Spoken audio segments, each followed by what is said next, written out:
Hello everyone, I am ohm and आज हम देखने वाले नोड जेएस के इंटरनल्स। सो हम सबको भी ऐसे लगता होगा कि नोड जेएस मतलब सिंपली जावास्क्रिप्ट होगी जो कि हम ब्राउज़र पे जैसे रन करते, वही अगर हम सर्वर साइड पे अगर रन कर देंगे तो नोड जेएस होगी। तो हाँ, उसका सिंटैक्स भले सेम है लेकिन उसकी जो इंटरनल वर्किंग है वो पूरी की पूरी डिफरेंट है सर्वर पे और ब्राउज़र पे।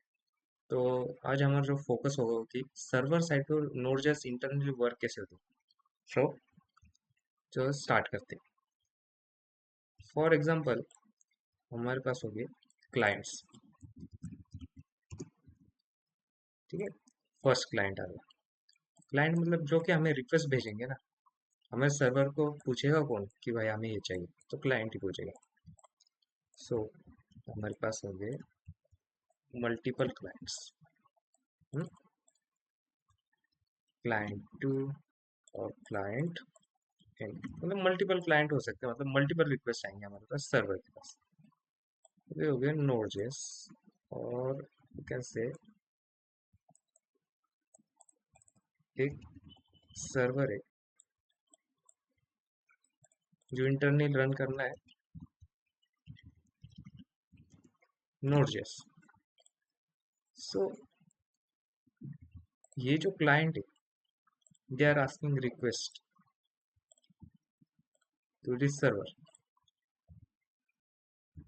ये क्या कर रहे हैं, रिक्वेस्ट कर रहे हैं। रिक्वेस्ट मतलब कुछ भी हो सकती है। They are asking to read files, they are asking to run some function, कुछ तो भी उनको डेटा फेच करना होगा, कुछ भी हो सकता है। मतलब कुछ तो भी मांग रहे सर्वर से। सो हमारा नोड जिसका है वो इसको रन करता है और एक आउटपुट इन्हें दे देता है। You can say that it is a response. Response. So okay, यहाँ तक तो हमें समझ में आ गया कि नोड.js क्या कर रहा है। सर्वर पे एक मशीन में रन हो रहा है, क्लाइंट उससे जो भी रिक्वेस्ट मांग रहे उन्हें रन करके दे रहा है। ओके, यहाँ तक की कहानी फिक्स। ठीक है, तो हम देखेंगे कि इस डब्बे के अंदर एक्चुअली क्या चल रहा है। इस नोड जेस के डब्बे के अंदर एक्चुअली क्या चल रहा है। सो हम नीचे देखते हैं। सो वापस से हम बनाएंगे क्लाइंट वन और इसे हम करेंगे कॉपी।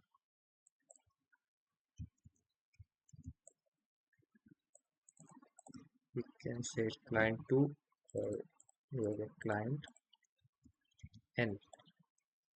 सो हमारे क्लाइंट क्या कर रहे थे, रिक्वेस्ट कर रहे थे। तो उस रिक्वेस्ट को हमें कहीं तो भी स्टोर करना तो होगा, तो उसके लिए हम बनाएंगे queue. So you can say it is event queue. Event Q.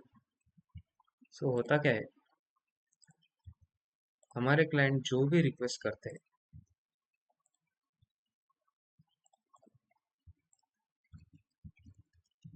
हमारे क्लाइंट जो भी रिक्वेस्ट करते हैं वो इवेंट क्यू के अंदर स्टोर हो जाती है। इस इस इवेंट क्यू के सारे के सारे queries, क्योंकि देखो क्लाइंट वन क्या बोल रहा था, उसे एक फंक्शन रन करना है।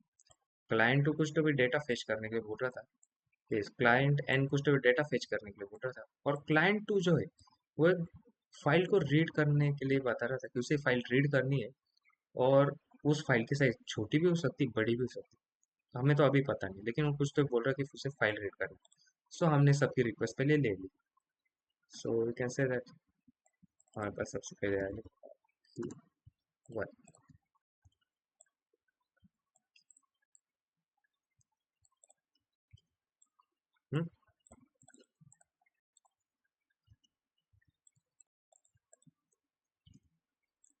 हमारे पास सारे रिक्वेस्ट आ गए।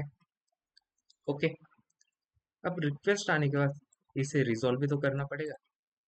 सो इसे रिजॉल्व करने के लिए इसके अंदर एक बहुत बड़ी चीज बनाई गई है, उसे कहते हैं इवेंट लूप। हम्म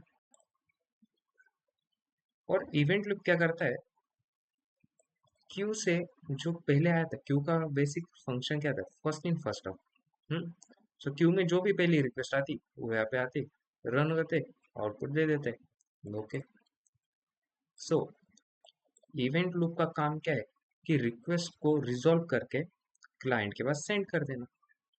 तो वी से ओके, इवेंट लूप रन करके क्लाइंट के पास रिस्पॉन्स दे देता है। कैसे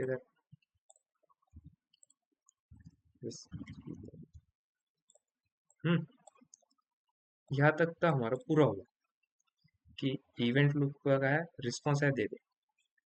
इवेंट लूप का मतलब क्या होगा कि एक इवेंट का लूप चल रहा है। तो जैसे हम बोलते हैं फॉर लूप रहता है, व्हाइल लूप रहता है। तो लूप मतलब क्या है, कंटिन्यूसली जो हमारे सर्वर मशीन है कंटिन्यूसली तो रन करती रहेगी ना। कि ऐसा तो नहीं कि हमारा सर्वर सुबह 1 बजे चालू हो गया और दोपहर को 5 बजे खत्म हो गया, मतलब बंद हो गया। वापस फिर रात को 11 बजे चालू हुआ, रात 12 बजे बंद हो गया, नहीं। हमारी मशीन दिन भर चालू रहने वाली, मतलब वो लूप चलने वाला है। तो यहाँ पे सिंपल मतलब व्हाइल लूप जैसे सिंटैक्स रहता है, तो वहाँ पे रन होता है। सो ओके, हमें यहाँ तक तो समझ आया है कि ये जो इवेंट लूप है कंटिन्यूसली रनिंग प्रोग्राम है, और इसका एक ही काम है, जो रिक्वेस्ट आ रही है उसे रिजॉल्व करके उसका रिस्पॉन्स जनरेट करके देना। इसका काम भी हमें समझ में आ गया।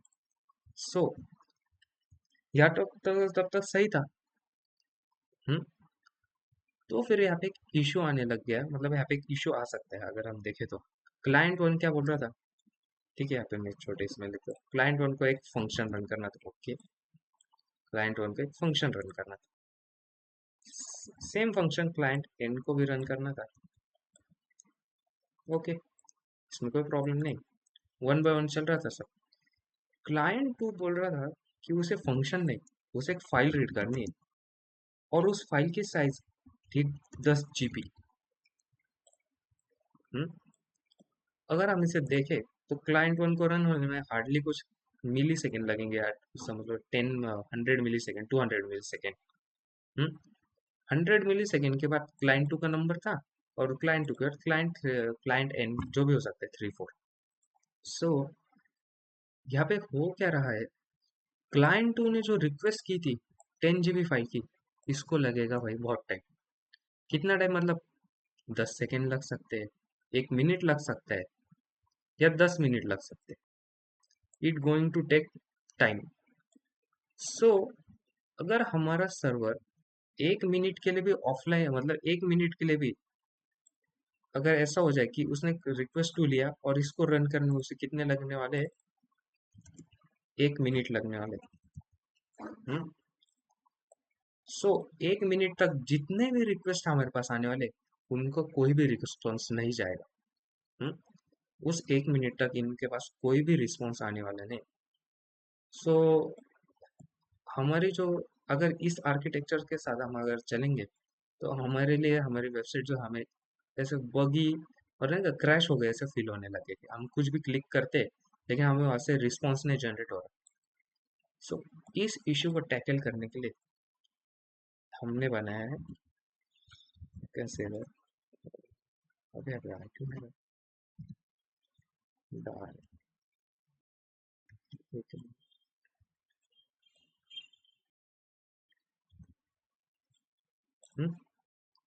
सो ओके, हम यहाँ पे कंडीशन चेक करते हैं। वॉट वी कौन सी कंडीशन, चलो देखते हैं। इवेंट लूप कोई भी प्रोसेस स्टार्ट करने से पहले क्या चेक करता है कि आयो ब्लॉकिंग है कि नहीं। आयो ब्लॉकिंग मतलब क्या, कोई भी चीज जिसे रन होने के लिए अगर आयो लगने वाले इनपुट आउटपुट, कोई भी चीज जिससे रन होने के लिए कुछ इनपुट लेने की जरूरत है, या कुछ भी चीज मतलब जो टाइम कंज्यूमिंग है, हेवी है, उसे वो चेक कर लेता है। इसमें प्री डिफाइन कर दिए गए कि इन चीजों का अगर टाइम लगने वाला है तो उसे हम आयो ब्लॉक बोल देंगे। इसके अंदर प्री डिफाइन, तो चेक कर लेते हैं सिंपली कि कंडीशन ट्रू हो रही है फॉल्स। अगर वो कंडीशन फॉल्स है, कैसे, नो, कंडीशन ट्रू नहीं, तो इवेंट ग्रुप को रन कर देगा और उसका रिस्पॉन्स आ जाएगा। अगर वो कंडीशन ट्रू हो जाए, वी कैन से ये कंडीशन तो ट्रू हो गई, तो फिर एक नई चीज यहाँ पर लगाती है। ओके, अगर ये कंडीशन ट्रू हो गई तो we can say yes, sorry, हाँ, ये कंडीशन ट्रू हो गई। सो एक कंडीशन ट्रू होने पे यहाँ की जो रिक्वेस्ट थी वो कहाँ पे है, यहाँ पे।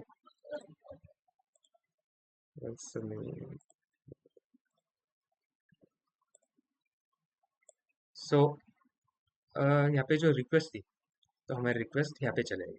तो वी कैन से दैट यहाँ पे क्या आ रही है, एक रिक्वेस्ट आ रही है। We can say that, और रिक्वेस्ट वी कैन से उसने जो भी रिक्वेस्ट की थी यहाँ पे वो आ रही है। और इस रिक्वेस्ट को किसी को रन करना होगा ना, ये ऑटोमेटिकली रिजॉल्व नहीं होगी। जैसे यहाँ पे इवेंट लूप रन कर रहा था, वहाँ पे ऐसे यहाँ पे एक चीज होती है, you can say that it is thread. तो थ्रेड मतलब क्या है, जो एक प्रोसेस कंटिन्यूसली एक प्रोसेस को रन करता है उसे हम थ्रेड बोल देते हैं। तो एक एग्जीक्यूशन प्रोग्राम मतलब इसको जो एग्जीक्यूट करने वाला है, इस पूरे प्रोग्राम को, प्रोसेस को हम थ्रेड बोल देते हैं। सो इसे हम बोलते हैं event loop also thread. Okay, event loop को हम बोलते हैं मेन थ्रेड बोलते हैं हमेशा। इवेंट लूप हमारा मेन थ्रेड होता है, मतलब कि जो हमारा जो प्रोसेस है फ्रॉम स्टार्टिंग टू एंडिंग, जो एक प्रोसेस रन होने वाली, उस प्रोसेस को बोलते हैं थ्रेड। सो थ्रेड तो हो गए, तो यहाँ पे मतलब कितने, एक थ्रेड होता है, दो थ्रेड होते हैं। तो बाय डिफॉल्ट नोड जैसा हमें बोलता है वी हैव फोर थ्रेड्स, और उन्हें उसने नाम दिया है थ्रेड पूल। मतलब एक पूल है, रिसोर्स पूल हो सकता है, मतलब थ्रेड पूल है। और उसके बाद उसमें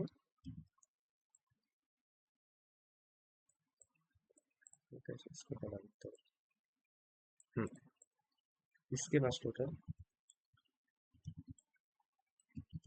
चार थ्रेड स्टार्टिंग से होते हैं। सो you can say that and, और ये थ्रेड यहाँ से आते हैं और काम होने के बाद वापस थ्रेड पूल में चले जाते हैं ज्वाइंट की। सो यहाँ पे अभी एक रिक्वेस्ट चल रही, इसलिए हमने यहाँ पे एक थ्रेड को बुला लिया, समझो हमने एक थ्रेड को यहाँ पे बुला लिया नीचे की तरफ। थ्रेड चल रही थी इसलिए हमने एक थ्रेड को बुला लिया। हम्म अब इस थ्रेड का काम था घर, यहाँ पे जो फाइल थी ना, ये रिक्वेस्ट यहाँ पे आ गई थी, ठीक है, उसे फाइल रीड करनी, तो थ्रेड उस पर काम करने लग जाएगा। और थ्रेड उसके बाद जो हमारा जो मेन थिंग थी, फाइल को रीड करेगा, अगर कुछ चाहिए हो तो डेटाबेस को रीड करेगा, और एक सिंपल आउटपुट जनरेट करेगा, रिस्पॉन्स। और ये रिस्पॉन्स इवेंट लूप के पास नहीं जाता है कभी, वापस से क्यू के पास चले जाता है। ओके, सो अब हमारे पास पूरे एक इंटरनल वर्किंग की डायग्राम आ चुकी है। हम्म, पूरे के पूरे इंटरनल की,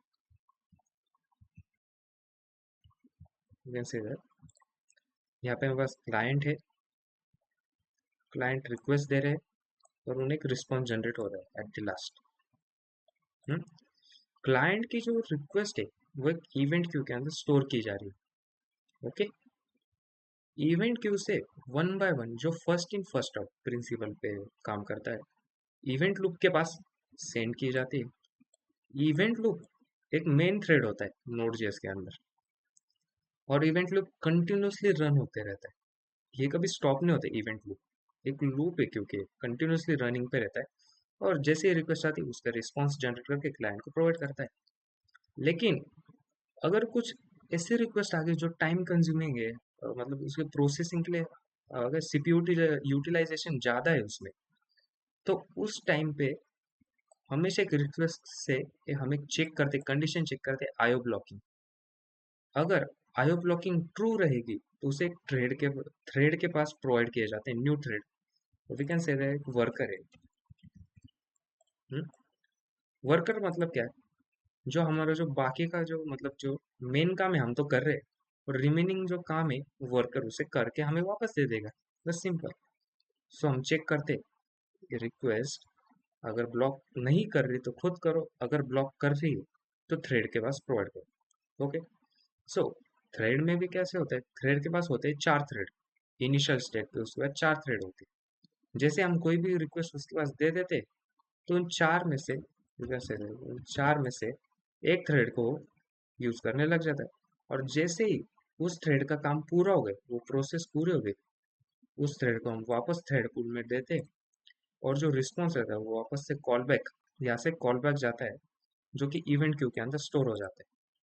देन इवेंट क्यू के बाद इवेंट लूप उसे रन करके क्लाइंट के पास सेंड कर देता है। ओके। सो फिर कहानी आ जाती इवेंट लूप की इंटरनल्स क्या है। ये सब तो समझ में आया, क्यू पता चल गया, थ्रेड पूल आ गया, या फिर फाइल एडी भी है। हम्म, और उसके बाद एक थ्रेड है और इवेंट लूप जो है हमारे V8 इंजन पे वर्क हो रहा रहता है, तो इसके इंटरनली V8 इंजन चल रहा रहता है। So what is then event loop. तो हम देखते हैं इवेंट लूप क्या रहता है। सो एक हमारे पास होंगे main thread, text main thread. उस मेन थ्रेड में वी कैन से वो सबसे पहले क्या करेगी,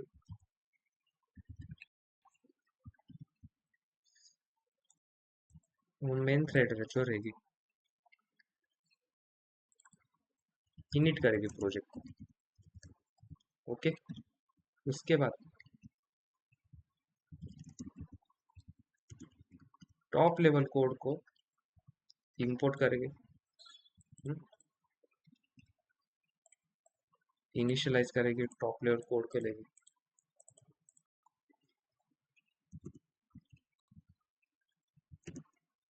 इंपोर्ट स्टेटमेंट, ये सब जो काम है मतलब इनिशियल फेज में ये काम होता है। इवेंट लूप स्टार्ट होने से पहले भी इनिशियल फेज में काम होता है। और उसके बाद सिंपली और एक चीज होती है, जैसे कॉल बैक्स और आई थिंक सो यहाँ पे इवेंट लूप रन हो जाती है, इवेंट लूप। सो उससे पहले कॉल बैक रजिस्टर होता है हमारे साथ, कॉल बैक रजिस्टर। तो इसका कोड भी दिखाऊंगा आपको। और इवेंट लूप क्या है, इवेंट लूप के अंदर जो चीज अभी रन होती है, इवेंट लूप मतलब क्या है, एक जो सिंपली अगर वो बोल दो, इवेंट लूप एक फाइल ट्रू, ये कैसा है समझो, कोड का ब्लॉक है। हम्म, ये फाइल ट्रू एक पूरा का पूरा कोड ब्लॉक है।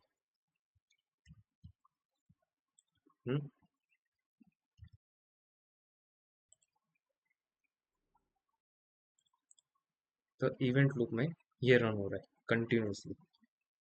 सबसे वो पहले ये चेक करते इवेंट लूप के अंदर कि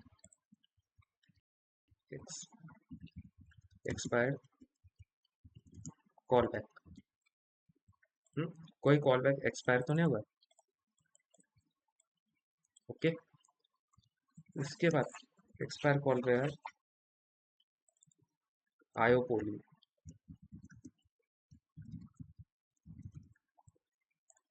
ओके। इसके अंदर लिख देता हूँ, यू कैन से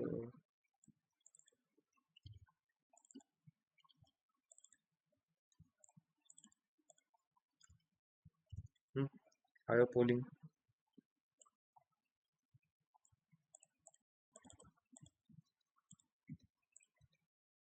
आयो पोलिंग के बाद इसके अंदर क्या चीज होती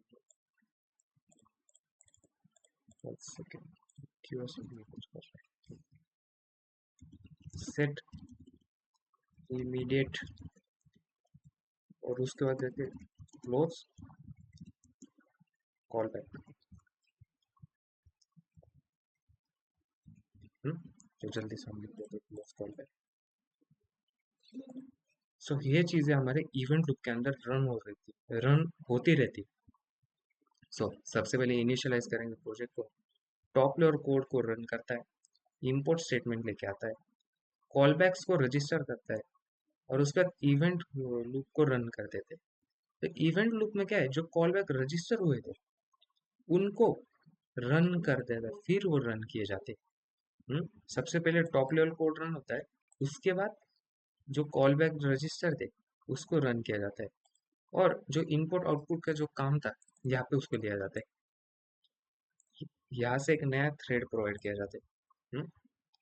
जो इनपुट आउटपुट जो होने वाला था, जो हम देख रहे थे यहाँ पे थ्रेड, वो यहाँ पे उसको प्रोवाइड किया जाता है। फिर चेक करते सेट इमीडिएट, ये भी एक चीज़ होती है कि उसको आप अगर इमीडिएटली अगर किसी को रन करना होगा किसी फंक्शन को, तो उसे सेट इमीडिएट से लिखे जाते हैं। और क्या है, और हम लास्ट में चेक करते हैं कि सब कुछ क्लोज होगा कि नहीं। अगर क्लोज हो गया है सो इट इज एग्जिट करते हैं इससे, और रिस्पॉन्स चले जाते हैं। सो इसे कोड में देखते हैं।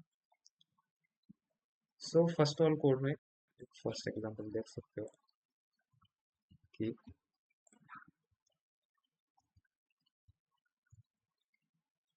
सबसे पहले प्रोजेक्ट को इनिशियलाइज होता है, और उसके बाद इसका टॉप लेवल कोड सबसे पहले एग्जीक्यूट हुआ। और इसमें टॉप लेवल कोड क्या हुआ कि जो भी सिंक्रोनाइजली रन होने वाला था सिंक्रोनाइज वे से, सो कंसोल डॉट लॉग और कंसोल लॉग स्टार्ट और लॉग एंड ये दोनों ही सिंक्रोनाइज थे, तो ये टॉप लेवल कोड में आएंगे। और जो असिंक्रोनाइज थे कि सेट टाइम आउट और सेट इमीडिएट, ये दोनों असिंक्रोनाइज कोड थे, तो ये सारे इवेंट लूप के अंदर रन होने वाले। लेकिन उससे पहले उनका कॉल बैक जो है पहले रजिस्टर हो जाता था।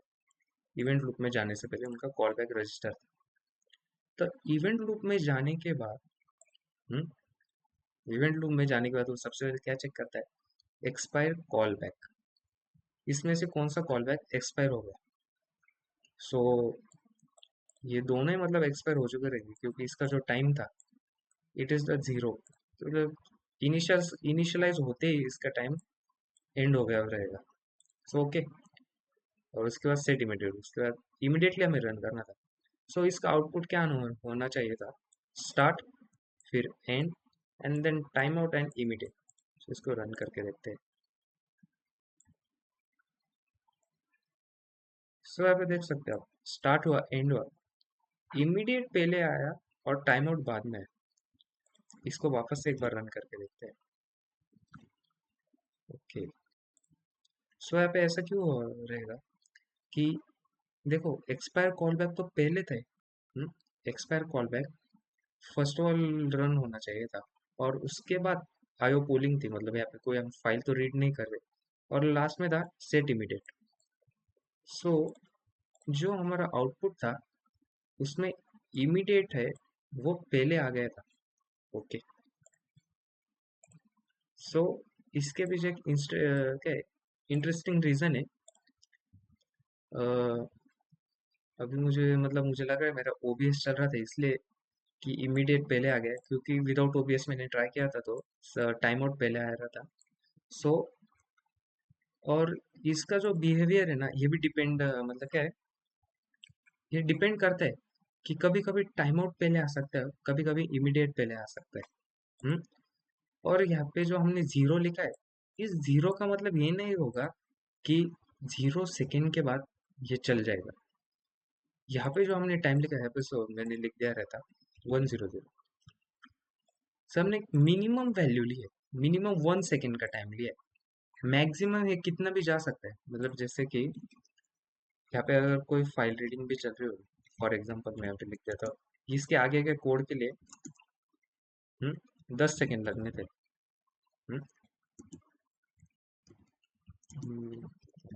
मिनी सेकेंड लगने वाले थे। इसके आगे के कोड को 10 मिली सेकेंड लगने वाले थे। सो ये तो तब तक रन हो जाना चाहिए था, लेकिन नहीं, ये रन नहीं होगा। क्यों? क्योंकि इस वन का मतलब ये नहीं है क्यों 1 सेकेंड होने के बाद रन हो जाओ। इस वन का मतलब है कि मिनिमम 1 सेकेंड से पहले तो नहीं होना है। तो यू अंडरस्टैंडिंग, 1 सेकेंड के बाद नहीं होना है। 1 सेकेंड के मतलब कितना भी लग सकता है, यहाँ पे 10 सेकेंड लगने दो, 20 सेकेंड लग रहे, इट डजेंट मैटर, लेकिन 1 सेकेंड से पहले नहीं होना चाहिए। तो इसका मतलब यहाँ पे यही था। तो भले यहाँ पे मैंने 0 लिख दिया, उसका मतलब ये नहीं कि इसको क्या इनिशियलाइज होते ही इसको रन हो जाना चाहिए था। ओके। और जो एक प्रॉब्लम हमने देखी कि जो एक्सपायर कॉल है, तो टाइम आउट पहले होना चाहिए था, इमीडिएट बाद में।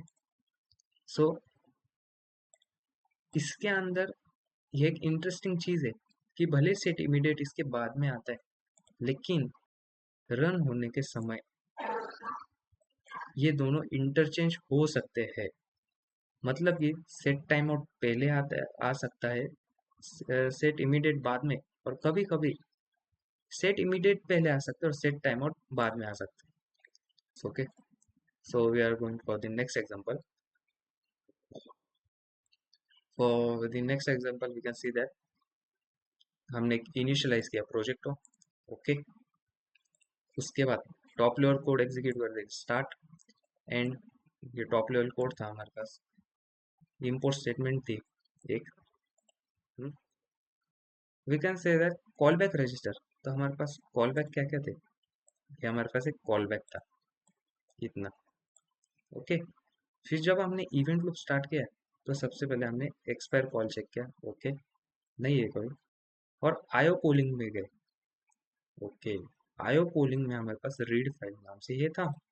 सो इसने क्या किया, थ्रेड के पास उसको भेज दिया, भाई मुझे फाइल को रीड करना है, I want to read this file. तो हमारे इवेंट लूप ने थ्रेड के पास इसे भेज दिया।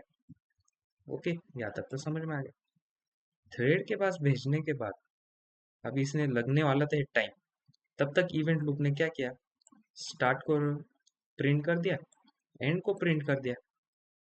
ओके, इवेंट लूप ने जहाँ तक उसका जितना काम था उतना कर दिया, और जो उसने थ्रेड को दिया था कि भाई तू फाइल रीड करके ला, उसके बाद हम प्रिंट कर देंगे, तब तक लिए वो वेट करता है। ओके, सो फाइल रीड होने के बाद, हम्म, ये फाइल रीड होने के बाद फिर ये सब चीजें स्टार्ट हो जाती।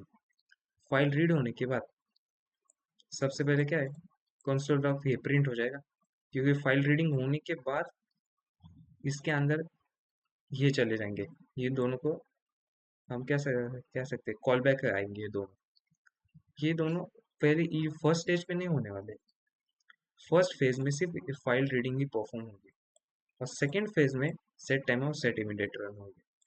सो सेकेंड फेज में हमारे पास फिर वही दोनों चीजें आ गई, सेट इमीडिएट और सेट टाइम आउट। सो ये चीज तो पक्की कि फाइल रीड सबसे पहले आएगी, उसके बाद सेट टाइम आउट और सेट इमीडिएट, इट डिपेंड्स इन दोनों में से पहले कौन आएगा। तो मैक्सिमम चांसेस रहते कि सेट इमीडिएट इनिशियली, मतलब first of all set immediate आएगा और सेट टाइम आउट आएगा, लेकिन कुछ सिनेरियोज भी हो सकते हैं कि जिसमें सेट टाइम आउट पहले आ सकता है और सेट इमीडिएट उसके बाद। तो हमने इसे रन किया, तो क्लियर करते हैं, और after running this start, okay हमारे कोड का स्टार्ट आ गया, और आ गया हमारे पास एंड, ये दोनों चीज़ें हमारे पास आ गई। उसके बाद फाइल रीड के लिए हम यहाँ पे गए थे आयो पोलिंग के पास, और फाइल हमने रीड कर दी। ओके, फाइल रीड के बाद हमने सबसे पहले कंसोल को प्रिंट किया। उसके बाद हमारे पास दो आ गए थे, सेट टाइम आउट और सेट इमीडिएट। ये दोनों सेकेंड फेज में थे, तब इनको रनिंग चालू हुई थी सेकेंड फेज के अंदर। और क्योंकि इन दोनों में से कोई भी यहाँ पे पहले आ सकते, यहाँ पे सेट टाइम आउट भी आ सकता है और सेट इमीडिएट भी आ सकता था, लेकिन सेट टाइम आउट के चांसेस आर ज्यादा रहते सेट टाइम आउट से। जो सेट इमीडिएट है इसके चांसेस ज्यादा रहते सेट टाइम आउट से, तो इसलिए ये सेट इमीडिएट सबसे पहले यहाँ पे आ गया कंसोल में, और उसके बाद last of all set time out आ गया। अगर ये सेम कोड का अगर हम यहाँ पे विजुअलाइज करेंगे,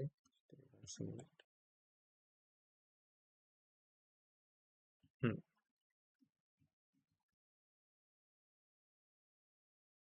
तो सबसे पहले क्या है,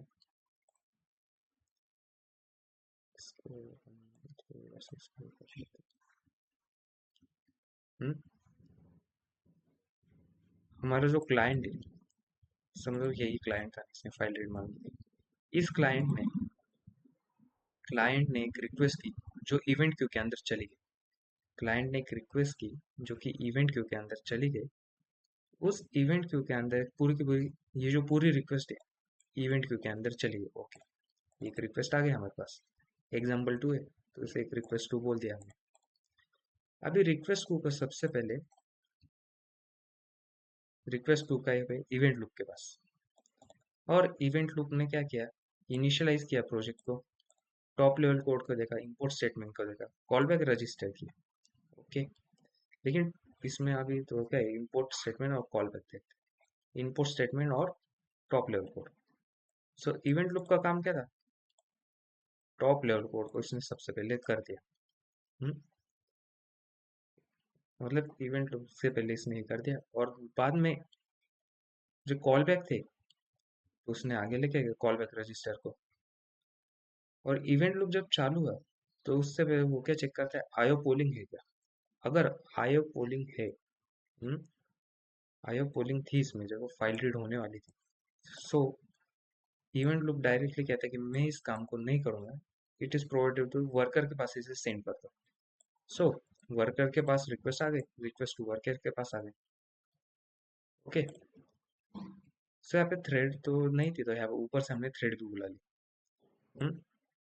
सो थ्रेड आने के बाद यहाँ पे इसका काम करना इसने शुरू कर दिया, फाइल को रीड किया, और फाइल को रीड करने के बाद जो कॉल बैक थे, देखो देखो, इसने फाइल को रीड कर दिया, फिर इसके पास ये दो कॉल बैक्स है ना इसके आगे के।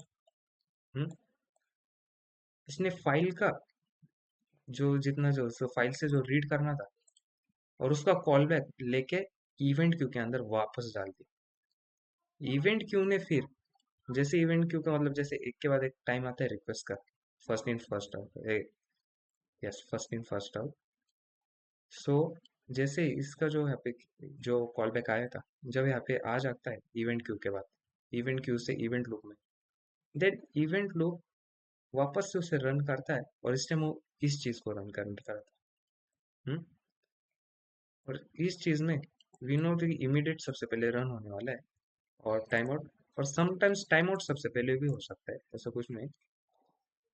और ये सब होने के बाद we get the answer, start and सबसे पहले हो गया टॉप लेवल, उसके बाद फाइल रीड हुई, और immediate and time out. So this way हमने पूरे जावास्क्रिप्ट का इंटरनल स्ट्रक्चर देखा, और कैसे इंटरनली चीजें वर्क हो रही है, आज हमने इस वीडियो में हमने देखा। So thank you for watching this video, and in description I have given my मेरी लिंक्डइन की आईडी और एक्स अकाउंट की आईडी भी दी है, तो मुझे वहाँ पे फॉलो कीजिए। Thank you for watching this video.